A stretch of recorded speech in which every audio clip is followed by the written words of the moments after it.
Hi అండి అందరికి welcome to study with tricks. ఈరోజు మనం ఆంధ్రప్రదేశ్ కరెంట్ అఫైర్స్ పార్ట్ 2 గురించి డిస్కస్ చేయబోతున్నాం. సో పార్ట్ 1 ఆల్రెడీ ప్లేలిస్ట్ లో ఉండండి, వెళ్ళి చూసిన తర్వాతనే పార్ట్ 2 చూడడానికి ట్రై చేయండి. ఎందుకంటే కన్ఫ్యూజన్ అనేటువంటిది క్రియేట్ అవుతుంది పార్ట్ 1 చూడకుండా పార్ట్ 2 ని కనుక చూసినట్లయితే. సో మీకు ఈ వీడియో పీడిఎఫ్ కావాలంటే నేను డిస్క్రిప్షన్ లో టెలిగ్రామ్ ఛానల్ లింక్ ఇస్తాను. టెలిగ్రామ్ లో పీడిఎఫ్స్ ని మీరు డౌన్లోడ్ చేసుకోవచ్చు. సో ఇది పార్ట్ 2 అండి. ఇంకా పార్ట్ 3, పార్ట్ 4, పార్ట్ 5 నేను 2 to 3 days లో అప్లోడ్ చేయడానికి ట్రై చేస్తాను. Under which visionary initiative did Andhra Pradesh set up Vision Action Plan unit offices in all 175 assembly constituencies and 26 districts? Andhra Pradesh రాష్ట్రం 175 అసెంబ్లీ నియోజకవర్గాలు మరియు 26 జిల్లాలలో విజన్ యాక్షన్ ప్లాన్ యూనిట్ కార్యాలయాలను ఈ దుర్దృష్టి కార్యక్రమం కింద ఏర్పాటు చేసింది. సో ప్రస్తుతానికైతే మనం న్యూస్ లో 26 డిస్ట్రిక్ట్స్ అని ఉంది కాబట్టి దీన్నే కన్సిడర్ చేద్దాం.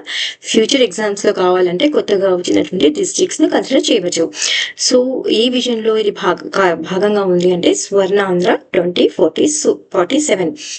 సో ఎప్పుడు చంద్రబాబు నాయుడు గారు ఈ కార్యాలయాన్ని వర్చువల్ గా ప్రారంభించారు అంటే 2025 జూన్ 9న ఆంధ్రప్రదేశ్ లోని 175 అసెంబ్లీ నియోజకవర్గాలు మరియు 26 జిల్లాలలో విజన్ యాక్షన్ ప్లాన్ యూనిట్ కార్యాలయాలను వర్చువల్ గా ప్రారంభించడం జరిగింది. ఇందులో ఏ కార్యక్రమంలో భాగంగా దీన్ని ప్రారంభించారు అంటే స్వర్ణాంధ్ర 2047 లో భాగంగా దీన్ని ప్రారంభించడం జరిగింది. ఇది భారతదేశం యొక్క వికసిత్ భారత్ 2047 కు అనుగుణంగా రాష్ట్ర వృద్ధిని సాధ్యం చేయడం లక్ష్యంగా పెట్టుకుంది అనమాట. సో ఈ యూనిట్లు అనేటువంటివి స్థానిక స్థాయిలో ప్రణాళిక పర్యవేక్షణ కేంద్రాలుగా పనిచేస్తూ మౌలిక సదుపాయాలు, విద్య, ఆరోగ్యం మరియు పాలన రంగాల్లో పురోగతిని వేగవంతం చేస్తాయి. సో ఇది కూడా విజన్ యాక్షన్ ప్లాన్ యూనిట్ కి సంబంధించింది అండి. సో ప్రతి విజన్ యాక్షన్ ప్లాన్ యూనిట్ కు ఎవరుంటారు నాయకత్వం వహిస్తారు అంటే స్థానిక ఎమ్మెల్యే నాయకత్వాన్ని వహిస్తారు. ఈ యూనిట్ లో మొత్తం ఎంతమంది సభ్యులు ఉంటారంటే 9 మంది సభ్యులు ఉంటారు.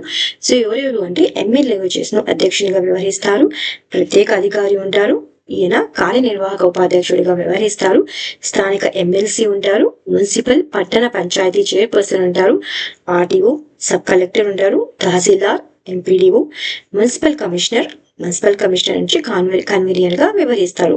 సో ప్రతి యూనిట్ కు ప్రతి సంవత్సరం ఎన్ని లక్షలు కేటాయించబడ్డాయి అంటే 10 లక్షలు కేటాయించబడడం జరిగింది. దీనికి vision action plan unit officers కు ఎంతమంది ఉంటారంటే 9 మంది ఉంటారు ఇందులో. సో ఈ ఫోకస్ ఏరియాస్ ఏంటి, దేనిపైన ఈ ఇనిషియేటివ్ అనేసి ఫోకస్ చేసింది, ఎన్ని సెక్టార్స్ పైన అంటే 10 సెక్టార్స్ పైన ఫోకస్ చేసిందంటే ఏవేవి? Agriculture, dairy, fisheries and horticulture. So exam లో కనుక అడిగితే మీకు ఎన్ని సెక్టార్స్ పైన విజన్ యాక్షన్ యూనిట్ ప్లాన్స్ అనేటువంటిది ఫోకస్ చేసింది అంటే 10 సెక్టార్స్ అనేటువంటి వస్తుంది. So agriculture, dairy, fisheries and horticulture, industries, commerce and logistics, services sector and IT, healthcare and medical infrastructure, education and skill development, environment and natural resource management, infrastructures, ఏమేమి వస్తాయి infrastructures అంటే roads, water projects, housings, urban and rural development, governance efficiency and digital governance. 9th వచ్చి water security, technology in farming. So ఈ రంగాలు అనేటువంటివి రాష్ట్రంలో సమగ్రతతో కూడినటువంటి సాంకేతిక ఆదాయత మరియు సుస్థిరమైన అభివృద్ధిని ప్రోత్సహించడానికి లక్ష్యంగా పెట్టుకున్నాయి. సో ఈ vision action plan unit officers లో అమలు మరియు పర్యవేక్షణ అంటే ఇంప్లిమెంటేషన్ మరియు మానిటరింగ్ అనేటువంటిది ప్రతి జిల్లాకు ప్రత్యేకంగా 5 ఏళ్ల ప్రణాళిక అనేటువంటిది రూపొందించబడింది. ఎన్నేళ్ల ప్రణాళిక? 5 years ప్లాన్ అనేటువంటిది ఎస్టాబ్లిష్మెంట్ చేయడం జరిగిందనమాట. వీటి యొక్క పర్యవేక్షణను వివిధ రాష్ట్ర శాఖలు నిర్వహిస్తాయి. అంతేకాకుండా రియల్ టైమ్ గవర్నెన్స్ సొసైటీ ద్వారా ట్రాన్స్పరెన్సీ మరియు అకౌంటబిలిటీ అనేటువంటిది నిర్ధారించడం జరుగుతుంది. అయితే ఇందులో కమ్యూనిటీ ఎంగేజ్మెంట్ ఎలా ఉంది, ఏ కార్యక్రమం ద్వారా జరుగుతుంది అంటే P4G పావర్టీ కార్యక్రమం ద్వారా. సో ఈ P4G పావర్టీ గురించి మనం ఆల్రెడీ పార్ట్ 1 లో డిస్కస్ చేసామండి. సో మీకు దీని గురించి ఇంకా ఇన్ఫర్మేషన్ కావాలంటే పార్ట్ 1 ని ఒకసారి వెళ్ళి చూడండి, మీకు ఇన్ఫర్మేషన్ ఏంటంటే దొరుకుతుంది. సో ఈ P40 పావర్టీ కార్యక్రమం ద్వారా ఎప్పటి నాటికి అంటే 2025 ఆగస్టు 15 నాటికి 15 లక్షల గోల్డెన్ ఫ్యామిలీలకు మెంటర్షిప్ అందించడమే లక్ష్యంగా పెట్టుకున్నారు. ఈ కార్యక్రమంలో కమ్యూనిటీ లీడర్స్ ఉంటారు, కమ్యూనిటీ లీడర్స్ మరియు అధికారులు మెంటర్లుగా వ్యవహరించడం జరుగుతుంది. ఇది దేన్ని రెడ్యూస్ చేయడంలో అంటే ఇన్ఈక్వాలిటీని రెడ్యూస్ చేయడంలో మరియు సామూహిక శ్రేయస్సును ప్రోత్సహించడంలో సహాయపడడం జరుగుతుంది. Under the India Semiconductor Mission, which of the following companies will set up semiconductor manufacturing units in Andhra Pradesh? India semiconductor machine కింద ఆంధ్రప్రదేశ్ మరియు ఒడిశాలో సెమీకండక్టర్ తయారీ యూనిట్లు ఏర్పాటు చేయనున్నటువంటి తయారీ సంస్థలు ఏవి అంటే ఏ సంస్థలు చేయనున్నాయి అంటే ఏఎస్ఐపి టెక్నాలజీస్. ఇక్కడ మనం ఆంధ్రప్రదేశ్ గురించి మాత్రమే ఫోకస్ చేద్దాం. ఏ టెక్నాలజీ ఆంధ్రప్రదేశ్ లో అంటే ఏఎస్ఐపి టెక్నాలజీ అన్నమాట.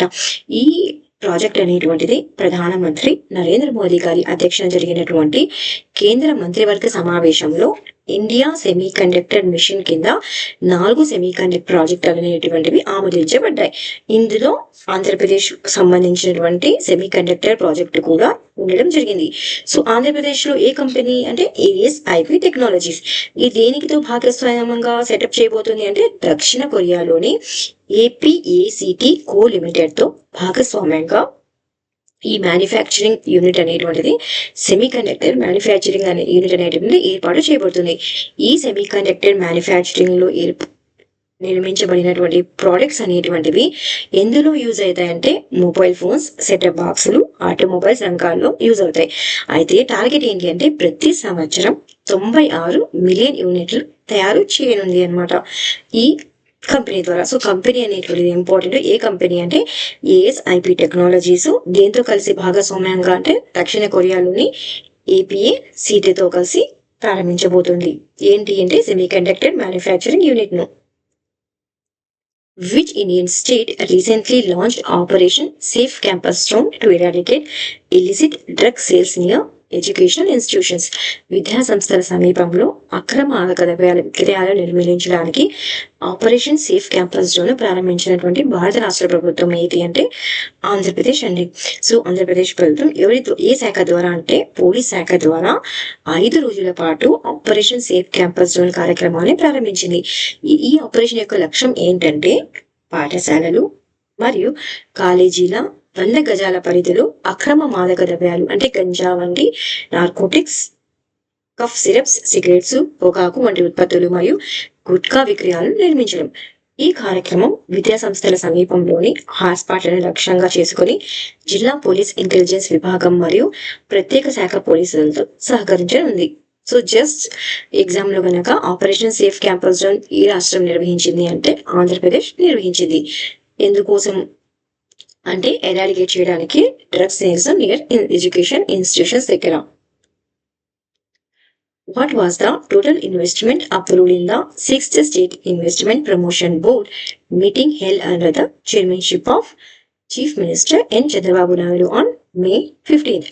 మే 15న ముఖ్యమంత్రి నారా చంద్రబాబు నాయుడు అధ్యక్షతన జరిగిన 6వ రాష్ట్ర పెట్టుబడుల ప్రోత్సాహక మండలి సమావేశంలో ఆమోదించిన మొత్తం పెట్టుబడి ఎంత అంటే 33,720 కోట్లు. సో ఈ సమావేశం ఎప్పుడు జరిగింది అంటే మే 15న జరిగింది. ఇది ఎన్నవ సమావేశం అంటే 6వ సమావేశం. అంటే ఏ సమావేశం అంటే ఇది 6వ state investment promotion board meeting అన్నమాట.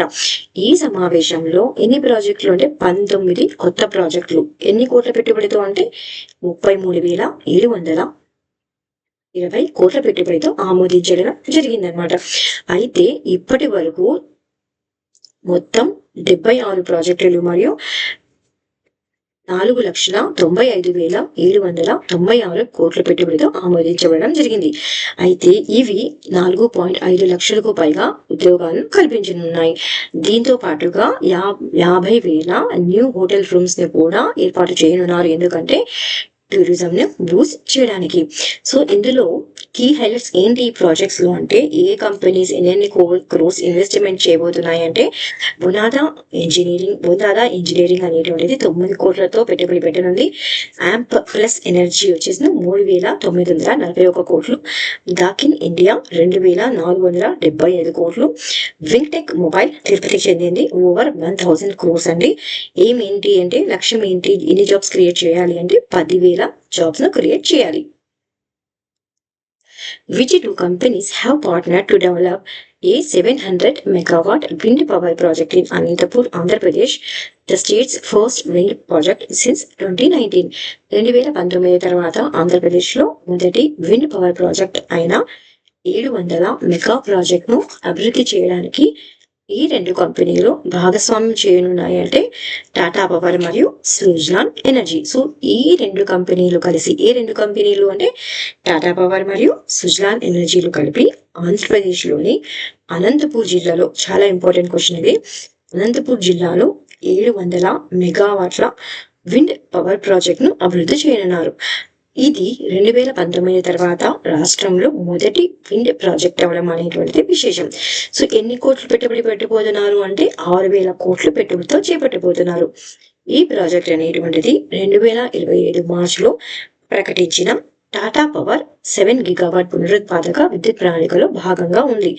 సో ఇది ఆంధ్రప్రదేశ్ సమగ్ర స్వచ్ఛ శక్తి విధానాలకు అనుగుణంగా ఉంది మరియు దీని లక్ష్యం ఏంటి అంటే 5 సంవత్సరాలలో 160 గిగావాట్ రెన్యూవబుల్ ఎనర్జీ పునరుత్పాదక సామర్థ్యాన్ని కలిపి 10 లక్షల కోట్ల పెట్టుబడిని ఆకర్షించడం. Which Indian state has partnered with master card to Boost it's global tourism profile? భారతదేశంలో ఏ రాష్ట్రం తన గ్లోబల్ టూరిజం ప్రొఫైల్ మెరుగుపరచడానికి మాస్టర్ కార్డ్ తో భాగస్వామ్యం చేసుకుంది అంటే ఆంధ్రప్రదేశ్ అండి. So Andhra Pradesh tourism development cooperation మరియు మాస్టర్ కార్డ్ మధ్య భాగస్వామ్యం ద్వారా రాష్ట్రంలోని సాంస్కృతిక వారసత్వం, అద్భుతమైన ప్రకృతి మరియు ఆధునిక అతిథి సేవల సౌకర్యాలను అంతర్జాతీయ ప్రణాళికలు పరిచయం చేయడం ద్వారా ఏది మెరుగుపరచాలి అంటే ఆంధ్రప్రదేశ్ గ్లోబల్ టూరిజం ను మెరుగుపరచాలని లక్ష్యంగా పెట్టుకున్నారు. సో ఈ ఒప్పందం ఎప్పుడు కుదిరింది అంటే 2025 జూన్ 27 కుదిరింది. ఇది ఎప్పుడు, ఈ డెసిషన్ ఎప్పుడు తీసుకున్నారు అంటే దావోస్ లో జరిగినటువంటి వరల్డ్ ఎకనామిక్ ఫోరం లో ముఖ్యమంత్రి చంద్రబాబు నాయుడు గారు మరియు మాస్టర్ కార్డ్ ప్రతినిధుల మధ్య జరిగిన చర్చల ఫలితంగా ఈ MOU అనేటువంటిది జరగడం జరిగింది. సో క్వశ్చన్ ఇలా కూడా అడగచ్చు అనమాట. ఆంధ్రప్రదేశ్ ఇటీవల ఎవరి భాగస్వామ్యంతో గ్లోబల్ టూరిజాన్ని మెరుగుపరచాలని యోచిస్తోంది అంటే ఆన్సర్ ఏంటి అంటే master card. Which team won the 15th Junior National Women's Hockey Championship held in Kakinada, Andhra Pradesh in August 2025?